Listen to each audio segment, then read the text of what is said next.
আমার আল্লাহ বলেন, ইমানদারেরা নামাজের মধ্যে আমার আল্লাহকে ভয় করে, আর মুনাফিকরা নামাজের মধ্যে নামাজ আদায় করে মানুষকে দেখানোর জন্য, ছুটাছুটি করার জন্য নামাজ আদায় করে। শুক্রবারে গেলে দেখা যায় পাক্কা ইমানদার কারা আর মুনাফিক মার্কা নামাজি কারা। 2 রাকাত নামাজের পরে সালাম ফিরাইয়া ইমাম সাহেব দোয়াটা করার সাথে সাথে মসজিদ খালি করে সুন্নত না পড়ে যারা বের হয়ে যায় তারা নামাজি না, তারা নামাজি নামক মুনাফিক, তারা নামাজি নামক মুনাফিক। আর যারা ইমানদার তারা আগেও সুন্নত পড়ে, পরেও সুন্নত পড়ে, আগে মসজিদে যায়, সবাই শেষে বের হয়। আর মুনাফিকেরা মসজিদে গেলে পাগল হয়ে যায়, কতক্ষণ বাহিরে যাবে।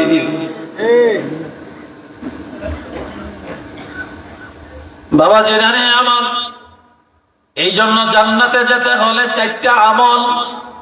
জোরে বলেন কয়টা আমল? জোরে বলেন, আরো জোরে বলেন। 4টা আমল। 1 নম্বরে সাল্লু খামসাকুম, নবী বললেন 5 ওয়াক্ত নামাজ আদায় করো।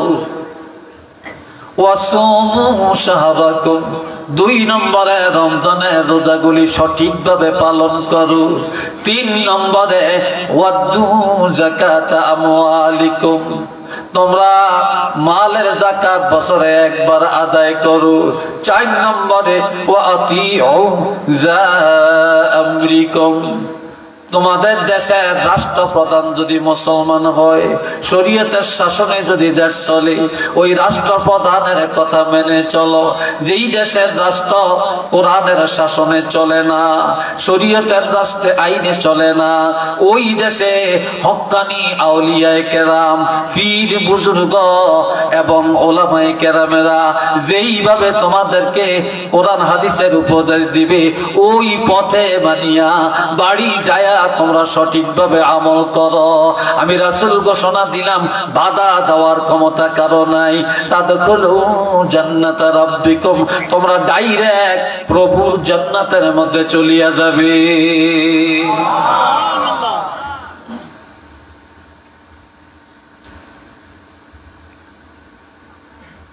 এ বাবাজি আমার,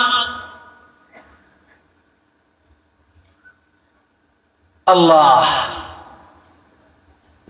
আল্লাহর হাবিব রাহমাতুল লিল আলামিন শফিউল মুজনিবিন ফজরের 2 রাকাত নামাজের বেলায় কি করলেন, কি বললেন শুনেন। আজ আমরা অনেকেই যোহর পড়ি, আসর পড়ি, মাগরিব পড়ি, এশা ঠিক মতো পড়ি না। আবার যদি এশার নামাজ পড়ি, তালাশ করলে 14 আনা মুসলমান ফজরের নামাজে পাওয়া যায় না। সারা জীবনের ওয়াজ এক জায়গায় যদি করেন, সারা জীবনের আমল এক জায়গায় করলো, 2 রাকাত ফজরের নামাজের সমান করা যাবে না।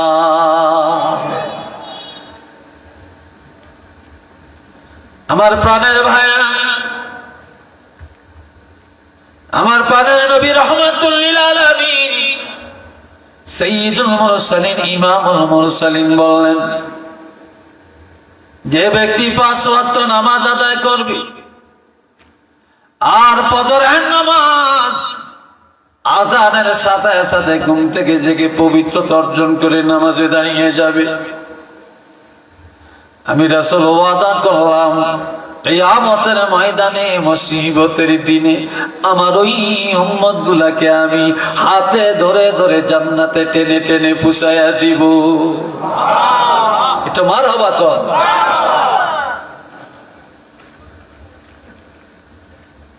দুই ওয়াক্ত নামাজ ঠিক করেন। কয় ওয়াক্ত? চিল্লিয়ে বলেন। 3 ওয়াক্তের কথা বললাম না, 2 ওয়াক্ত ঠিক করেন, বাকি 3 ওয়াক্ত সহজ। বাকি 3 ওয়াক্ত সহজ, 2 ওয়াক্ত ঠিক করেন। আকিমিস সালাতা লিদুলুকিশ শামসি ইলা ওয়াসাকিল লাইলি ওয়া কুরআনাল ফাজর ইন্না কুরআনাল ফাজরি কানা মাশহুদা। আপনারা আর কি চান? একজন উঠে হিটের দিকে চান। আমি সরি ভরি কইতে পারি না, তালিবালি কইতে পারি না, তারে তারে পারি না, গজল মজল পারি না। আবার পারি না যে তা না, এটি ওয়াজের মধ্যে, এটা আমি অভ্যস্ত না। কথা বুঝছেন? এ ভাইয়েরা, আমার আল্লাহ বলেন সূর্য যখন পশ্চিম আকাশের মধ্যে ডুলে যায় তখন আসরের নামাজ কায়েম করো। ইলা গাসাকিল লাইল, রাত্রের কঠিন অন্ধকার আসা পর্যন্ত। এর অর্থ মাগরিব আর এশার নামাজ। ওয়া কুরআনাল ফাজর, যখন ফজরের সময় হয় মুয়াজ্জিন আযান দেয়, ঘুম থেকে জাগিয়া ফজরের নামাজে দাঁড়িয়ে যাও, ইমামের পিছনে দাঁড়িয়ে দাঁড়িয়ে ফজরের কেরাত শুনো। ইন্না কুরআনাল ফাজরি কানা মাশহুদা, যখন ফজরের নামাজে দাঁড়িয়ে যাইবা জানিয়া রাখো আল্লাহ পাকের লক্ষ লক্ষ রহমতের ফেরেশতারা ফজরের নামাজের মধ্যে সাক্ষী হয়ে যাবে।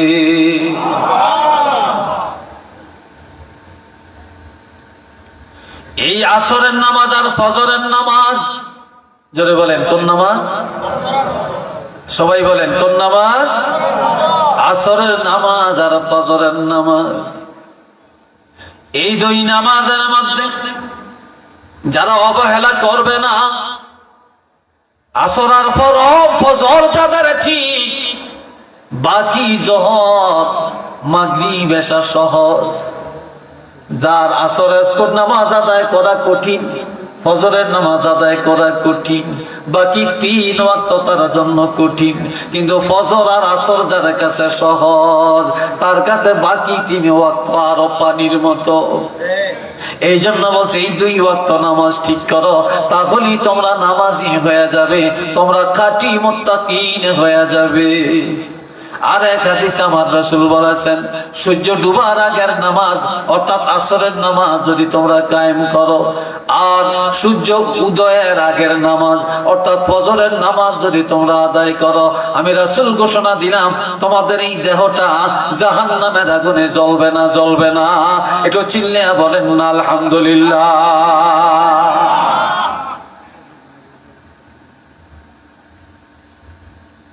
আমার বাবাজিরা, একদিন আল্লাহর হাবিব রাহমাতুল্লিল আলামিন অসুস্থতার কারণে মসজিদে নববীতে যেতে পারেন না, অসুস্থ। হযরত আয়েশা সিদ্দিকার কোলের মধ্যে নবীজি মাথা মোবারক রেখে ঘুমায়, শুয়ে রয়েছে। মসজিদে নববীতে জমা শুরু হয়ে গেছে গো। হযরত আবু বকর সিদ্দিক রাদিয়াল্লাহু আনহু নামাজের ইমামতি করছিলেন। হুজরা থেকে নজর করলে দেখা যায় নবী বললেন, আয়েশা তুমি একটু আমাকে ধরে বসাও। হযরত আয়েশা সিদ্দিকা নবীকে ধরে বসালেন। নবীজি মসজিদের দিকে তাকাইলেন, সুন্দরভাবে জামাত চলছে, নামাজ চলছে। নবী এটা দেখিয়া চক্ষু মোবারক থেকে পানি ছেড়ে দিয়ে কাঁদতে শুরু করে দেন। কাঁদতে কাঁদতে বলেন, আয়েশা আমাকে আবার শোয়াইয়া দাও, আবার আমাকে শোয়াইয়া দাও। যখন শোয়াইয়া দিল, হযরত আয়েশা বলে, ইয়া রাসূলুল্লাহ আপনি কান্নাকাটি কেন করেন? নবী বলে, আয়েশা আমি কাঁদি যেই নামাজের জন্য জীবন ভর এত কষ্ট করলাম, ওই নামাজে আজকে আমি যেতে পারলাম না। তবে আমার কান্নার কারণ হলো যে আমি রাসূল ভাবলাম যখন আমি থাকবো না, তারপর আজকে যেই সুন্দরভাবে নামাজ কায়েম হয়েছে, সাহাবীরা যেভাবে জমাতে নামাজ আদায় করছে, কাজে আমার মনের ভিতরে একটা প্রবোধ চলে আসছে। আমি ধারণা করলাম আমি রাসূল না থাকলেও জামাত কোনোদিন বন্ধ হবে না। একটু চিল্লিয়ে বলেন না সুবহানাল্লাহ।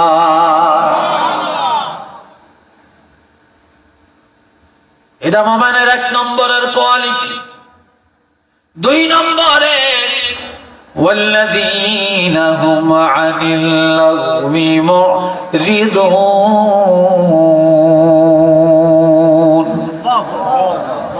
ওইসান হেবিসা হা এটাকে বলে পরশ্রী কাতরতা। বাবাজিনারে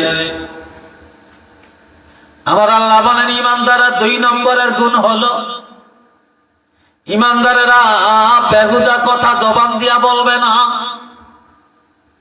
ইমানদারেরা বেসরা কথা বলে না, ফাহিশা কথা বলে না, গীবত করে না, শিকায়েত করে না, গালমন্দ করে না। ইমানদারেরা জবানে মিথ্যা বলে না, ইমানদারেরা নবীর বিরুদ্ধে বলে না, আল্লাহর বিরুদ্ধে বলে না, আলেমের বিরুদ্ধে বলে না, ওলি আল্লাহর বিরুদ্ধে বলে না। ইমানদারেরা তাদের জবানটাকে সব সময় হেফাজত করে রাখে, আর জবান হেফাজত এটা হলো সবচেয়ে বড় তাকওয়া, এটা সবচেয়ে বড় তাকওয়া। যারা জাহান্নামে যাবে জবানের কারণে যাবে, আর যারা জান্নাতে যাবে তারাও জবানের কারণে যাবে। বাবাজি জানে আমার 3 নম্বর, 3 والذين هم للزكاة فاعلون।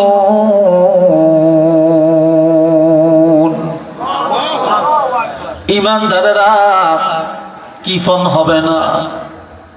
বর্তমানে গরিব কম, ধনী বেশি। আর যারা গরিব ছিল তারা আজকে সবচেয়ে বড় ধনী। শহর বন্দর, গ্রামের গরিবেরা জায়গা কিনে বাড়ি করে অট্টালিকায় বাস করে। কেউ কোনোদিন ধারণা করতে পারে না তারা এত বড় লোক হবে। যারা যাকাত খাইতে তারা আজকে যাকাত দেওয়ার উপযুক্ত, কিন্তু যাকাত দেয় না, যদিও দেয় হিসাব করে দেয় না। আর যাকাত দিলে অনেকে মনে করে সম্পদ কমে যাবে। যাকাত যারা ঈমানদার, যারা মুত্তাকিন, তারা কোনদিন কৃপণতা করে না। তারা 1 টাকা পর্যন্ত হিসাব করে, বছরে একবার যাকাত আদায় করে। গরিবের কষ্ট দিয়ে আদায় করে না, গরিবের বাড়ি যায় যায় আদায় করে, বিধবার কাছে যে আদায় করে, এতিমখানায় যে আদায় করে, এতিমের বাড়িতে যে আদায় করে। এতিমের তার বাড়িতে আনে না, বিধবারে কষ্ট দিয়া তার বাড়িতে আনে না। কেননা যাকাত এটা গরিবের ফরজ না, এটা আমার আপনার ফরজ। আর এই ফরজ আদায় করার জন্য গরিবের বাড়িতে যাওয়া একান্ত জরুরি। গরিবের কাছে যে যাকাত দিবেন, গরিব আপনার বাড়িতে আসবে কেন? তাই যারা সবচেয়ে বড় মুত্তাকিন, যারা ঈমানদার, তাদের কোয়ালিটি, তারা গরিবের হক গরিবের বাড়ি যায় আদায় করে দেয়। গরিবের কষ্ট দেয় না, গরিবের মনে প্রফুল্লতা যোগাইয়া দেয়। কোন দড়ি যদি গরিবের দ্বার প্রান্তে টাকা নিয়ে যায়, যাকাত নিয়ে যায়, ওই গরিবের মন বড় হয়ে যায়। গরিব দড়ির জন্য দোয়া করে, ওই দড়ি আমার আল্লাহর দরবারে ভালো হয়ে যায়।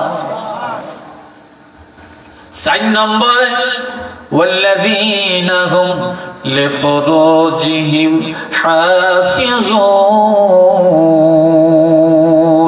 সবাই একবার বলেন আল্লাহু আকবার। আর ঈমানদারের কোয়ালিটি, ঈমানদারেরা লজ্জাস্থানের হেফাজত করে।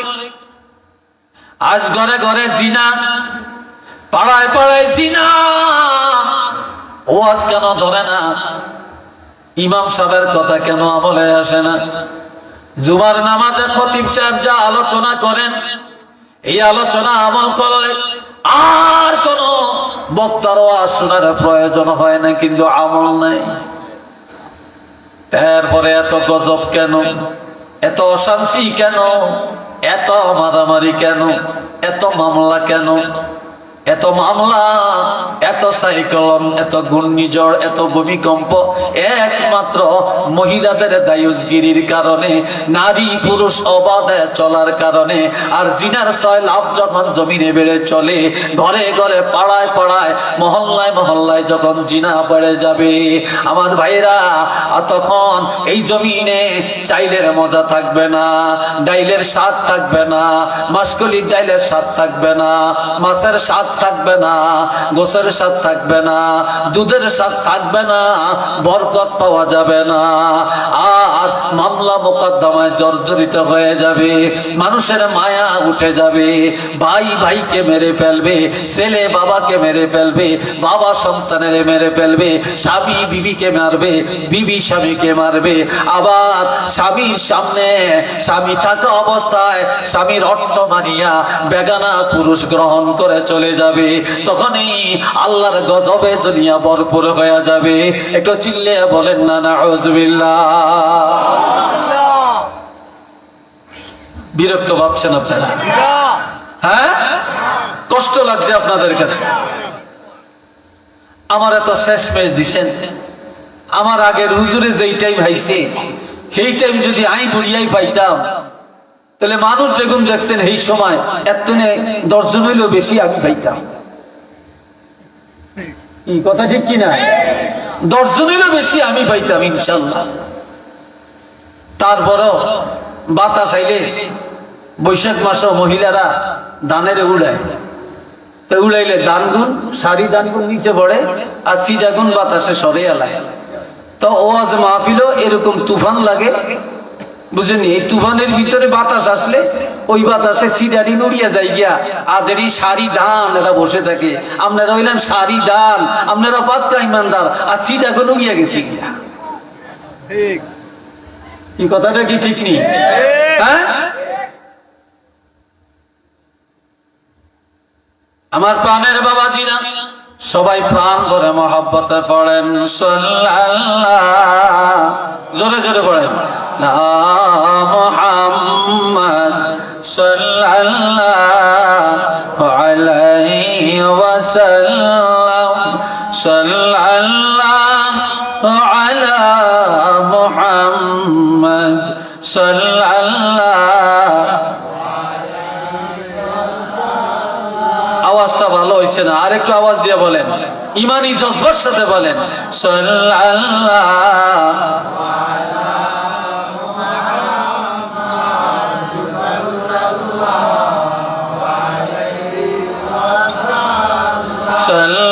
সাল্লাল্লাহু আলা মুহাম্মদ সাল্লাল্লাহু আলাইহি والذين هم لفروجهم حافظون।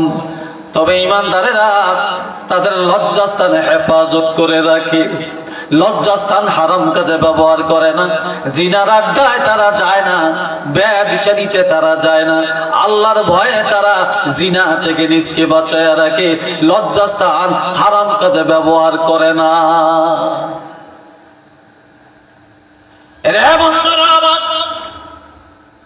বর্তমানে কিছু কিছু যুবক একেবারে ভালো হয়, নামাজি হয়, আল্লাহওয়ালা হয়, হুজুরের ওয়াজ শুনতে বসে থাকে, মসজিদে যায়, নামাজ পড়ে, মা বাপরে শ্রদ্ধা করে, আলেম ওলামারে শ্রদ্ধা করে, উস্তাদের শ্রদ্ধা করে। আবার তালাশ করলে দেখা যায় অধিকাংশ যুবক এখন বেয়াদব, মা বাপের মানে না, ওস্তাদের মানে না, আলেম মানে না, সমাজ মানে না, নামাজ মানে না, মন গড়া চলে। তাদের কারণে সমাজে অশান্তি, রাষ্ট্রে অশান্তি, আর তাদের কারণেই যত অকারেন্সগুলি সমাজের মধ্যে ঘটে থাকে। আর এটার মূল কারণ হলো দুইটা। জোরে বলেন কয়টা?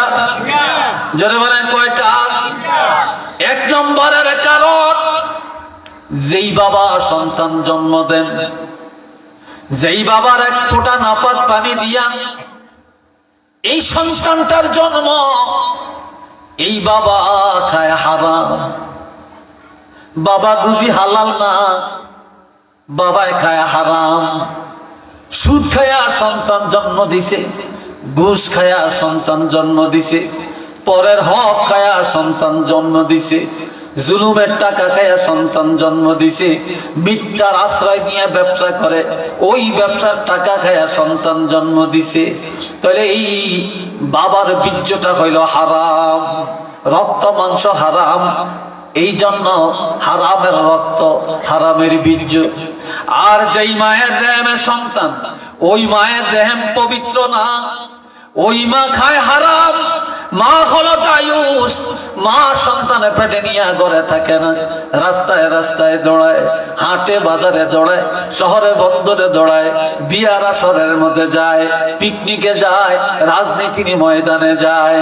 এই মহিলারা দায়ুস হয়ে যাওয়ার কারণে আর বাবার উপার্জন হারাম পথে হওয়ার কারণে সন্তানারা ভালো হয় না, ভালো হয় না। এই জন্য এখন আর আমরা নেককার সন্তান উপহার দিতে পারি না, সন্ত্রাসগুলি আমরা দুনিয়াতে রেখে যাই। কথা ঠিক না? কসম করে বললাম, আল্লাহর কোরআন হাতে, আপনি হালাল খেয়ে সন্তান জন্ম দেন আর মা বোনের পর্দা করেন, আপনিও পর্দা করেন, লজ্জাস্থান হেফাজত করেন। আপনার ঘরে আল্লাহ আড়াই বাণী রলি আল্লাহ পাঠাইয়া দিবেন, সরসিনার আল্লাহ রলি পাঠাইয়া দিবেন, সোনাকান্দার আল্লাহ রলি পাঠাবেন, দামতি রলি আল্লাহ পাঠাবেন। আমার ভাইরা, হযরত শাহজালালের উত্তরসূরি আপনার ঘরের থেকে আল্লাহ পাঠাইয়া দিবেন। একটু চিল্লে বলেন না সুবহানাল্লাহ। আপনাদের এই ওঠখাড়া গ্রামে কয়েকজন আল্লাহর ওলির আস্তানা আছে, জোরে বলেন আছে কি নাই? আরো জোরে বলেন আছে কি নাই? এই দেশে ওলি আল্লাহ, এটা আল্লাহর রহমত। ওলি আল্লাহর আস্তানা, এটা আল্লাহর রহমত। সিলেটের জমিন আজকে ধন্য, 360টা ওলিয়ার আস্তানা, হযরত শাহজালাল আল্লাহর ওলির আস্তানা। যেই দেশের মানুষকে আল্লাহ ভালোবাসেন ওই দেশে আল্লাহ ওলি আল্লাহর আস্তানা কবুল করেন। আমার প্রাণের ভাইয়েরা, এখন এখানে এই ওঠখানা গ্রামে কয়েকজন আল্লাহর ওলি, আমরা শুধু মাজারে যাব, জিয়ারত করব, বরকত নিব না। এরা আল্লাহর ওলি, আমরাও যেন আল্লাহর ওলি হতে পারি, আমার ঘরেও যেন ওলি আল্লাহ হতে পারে, আমার সন্তান আমার নাতিও যেন আল্লাহর ওলি হতে পারে। এই চেষ্টা তো আমাদের মধ্যে নাই, থাকবেও না, আসবেও না। তার কারণ মানুষ বর্তমানে যেইভাবে চলছে, পরিবার, সমাজ, এরপরে ব্যবসা, রাজনীতি, সমাজনীতি, রাষ্ট্রনীতি, আন্তর্জাতিক নীতি যেভাবে চলছে রে ভাই, এই দেশে ভালো কিছুর আশা আর করা যাবে না।